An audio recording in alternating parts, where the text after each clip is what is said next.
Kalau doa sama Allah itu yang romantis.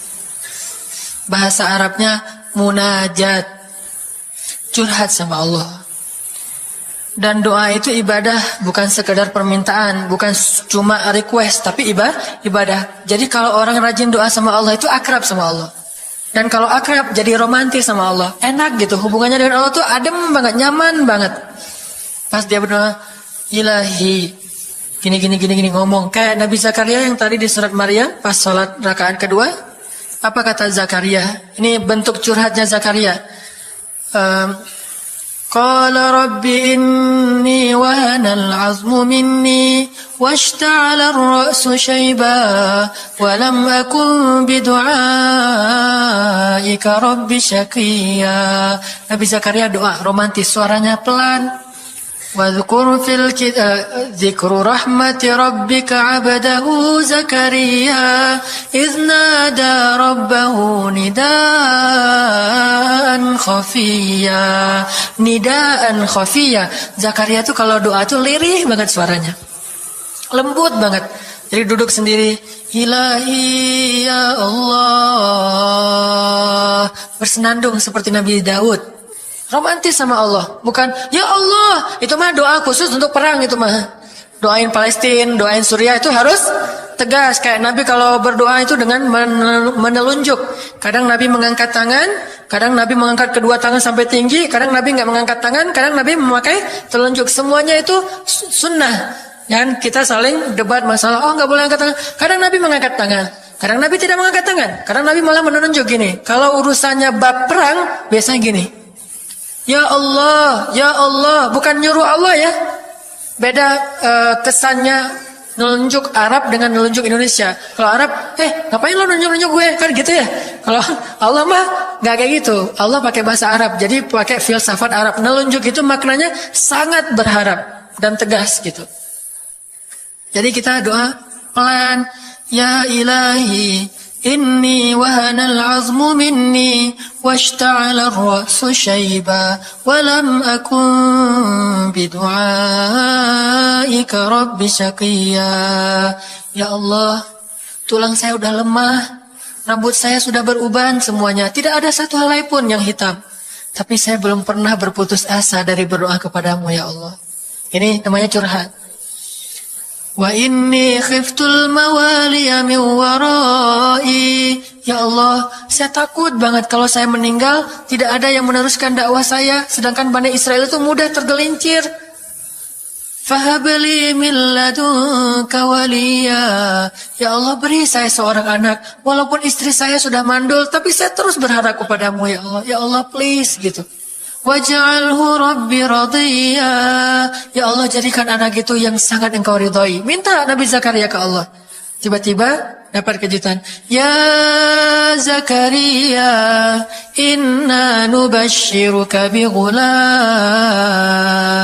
Wahai Zakaria, bergembiralah, kamu akan punya seorang anak laki-laki. Itu hasil curhat ke Allah.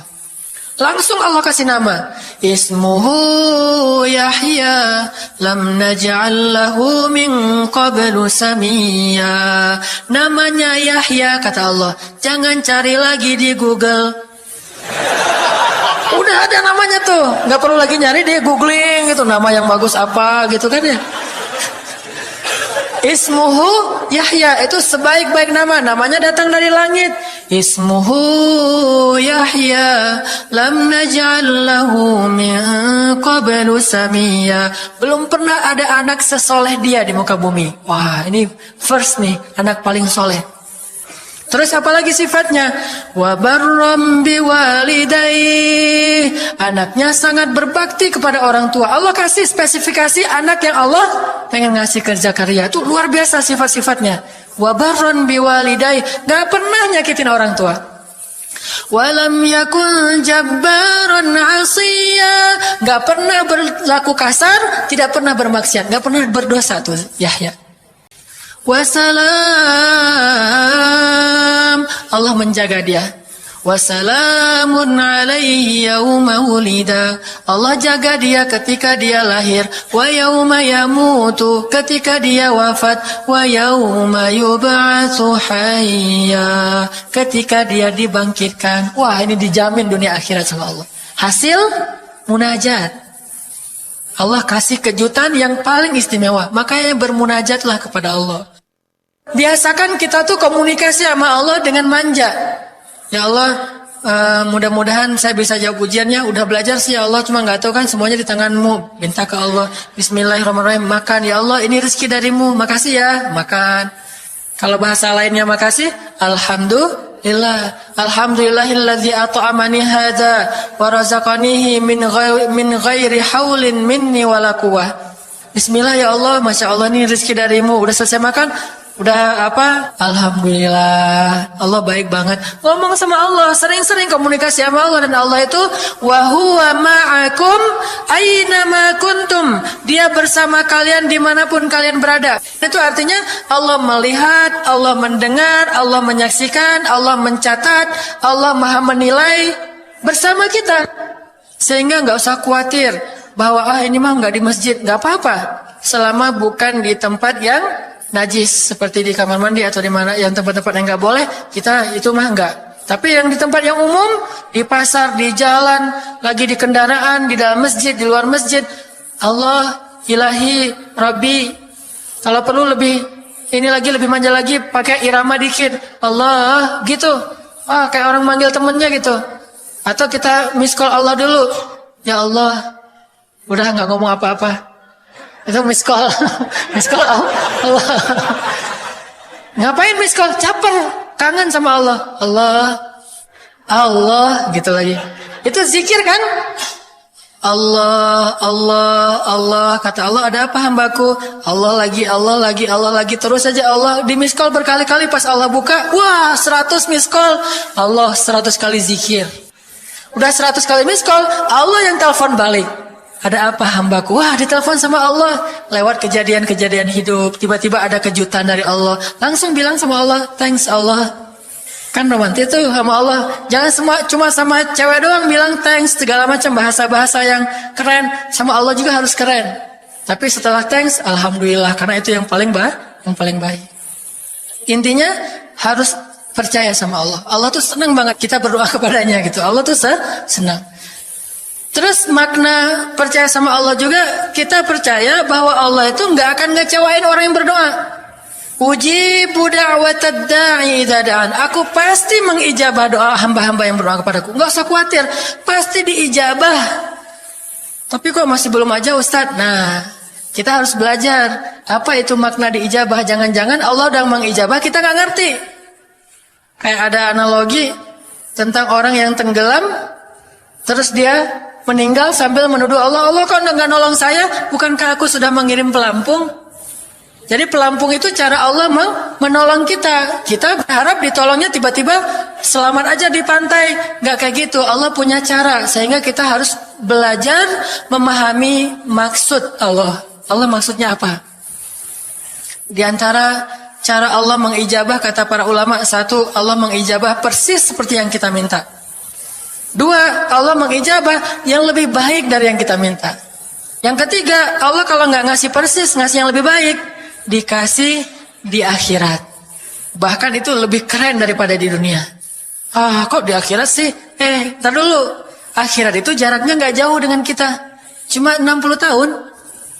60 tahun tuh cepat banget loh. Sekarang rata-rata usianya berapa? Bahaya kalau nanya usia. Kalau saya mah udah setengah, udah 30-an tahun. Teman-teman pasti masih 17 ya. Angkat tangan yang 17. Nggak ada. Di bawah 20 tahun, di bawah 20 tahun. Yang di atas 40. Nggak berani angkat tangan. Ada sih. Artinya waktu 60 tahun itu nggak lama, sebentar doang. Jadi analoginya gini. Kita lagi kuliah, pengen nikah. Terus kita naksir sama seorang cewek cantik banget. Dan saking cantiknya sampai kita cuma bisa bermimpi. Wah, saking cantiknya kayaknya nggak mungkin banget buat kita. Tiba-tiba ayahnya bilang, Dek, kamu senang sama anak saya? Yang mana Pak? Masih nanya yang mana? Takutnya yang tadi kebalik. Ini yang lagi Yang lagi kuliah yang namanya si Fulanah misalnya. Sebutlah namanya Nisa apa gitu ya. Terus dia bilang, boleh Bapak setuju kamu nikah sama anak saya, tapi ditunda dulu sampai kamu lulus kuliah. Kita senang nggak tuh? Sampai lulus kuliah, nggak apa-apa. Masa kita mau bilang, nggak mau Pak kalau lulus kuliah, mending nggak usah deh. Saya mau yang sekarang. Pasti nggak gitu kan? Karena kita tahu ini cantik banget, keren banget, soleha banget, idola banyak cowok-cowok di kampus, dikasih buat kita. Syaratnya cuma satu, tunggu lulus kuliah 4 tahun lagi. Pasti kita akan sabar banget menanti itu. Nggak mungkin kita bilang, Pak, Bapak kalau nawar yang serius dong. 4 tahun mah lama tuh Pak. Ya Allah, titikan air mata. Ngomong sama Allah masalahnya apa? Ya Allah, saya pengen nikah banget. Bukan apa-apa ya Allah, saya pengen punya keturunan yang soleh-soleha. Saya pengen sholat berjamaah waktu tahajud. Saya pengen diimami oleh seorang imam yang baik bacaannya, yang soleh. Saya pengen mendidik anak saya berdua dengan pasangan saya. Saya pengen yang baik-baik sebutin. Pengennya kita, hajat kita itu apa? Cuman ya Allah, saya kurang modal. Ngomong Allah kayak gitu. Gak apa-apa pakai gaya-gaya kita sendiri. Gaya Sunda, gaya apa, bebas lah. Ya Allah kurang modal banget. Gimana nih ya Allah? Tapi kan Engkau maha kaya ya Allah. Bilang gitu.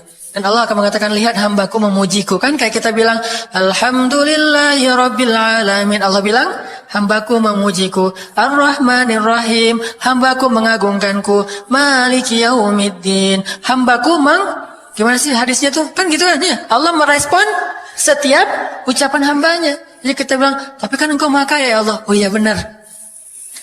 Cuman saya belum juga nemu siapa calonnya ya Allah. Nah, tapi kan Engkau maha tahu ya Allah. Oh iya. Nanti Allah tiba-tiba dalam mimpi disebutin gitu. Wah, jelas spesifikasinya, wajahnya kayak gini, senyum-senyum ke kita di dalam mimpi gitu ya. Terus kasih kartu nama. Pas kita bangun ternyata kartu namanya ada di tangan kita. Cie, kayak di film. Bisa gitu. Tiba-tiba ke save di HP kita ada nama yang saya perasaan nggak pernah nge-save nomor ini deh. Malaikat yang nge-save. Itu semuanya mukjizat dari Allah. Gak usah khawatir.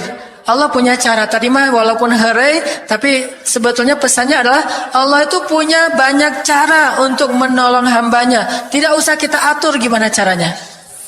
Bukan kita yang mengatur caranya. Kita hanya bermohon kepada Allah. Allah yang punya sekian banyak cara. Allah bisa pakai cara ilmiah, bisa cara yang tidak ilmiah, bisa cara yang berlawanan dengan ilmiah. Ilmiah itu kan ciptaan Allah. Jadi jangan mengukur dengan logika kita. Tapi mengikhtiar dengan logika kita harus. Kalau ikhtiar harus ilmiah. Tapi kalau iman gak perlu ilmiah. Sakit, ikhtiarnya ke dokter. Tapi yakinnya gak boleh yakin sama dokter. Ikhtiarnya seilmiah mungkin. Tapi imannya gak boleh ilmiah, rabbaniyah. Allah berkuasa dengan ilmiah, tanpa ilmiah bertentangan dengan ilmiah. Allah bisa menciptakan seseorang dari ayah dan ibunya, bisa tanpa ayah tapi punya ibu doang seperti Isa. Atau bisa gak punya ayah, gak punya ibu seperti Adam. Allah bisa menciptakan onta dari induknya, bisa keluar dari batu seperti untanya Nabi Soleh. Allah maha kuasa, makhluk tidak kuasa. Minta sama Allah dengan harapan-harapan yang indah, munajat.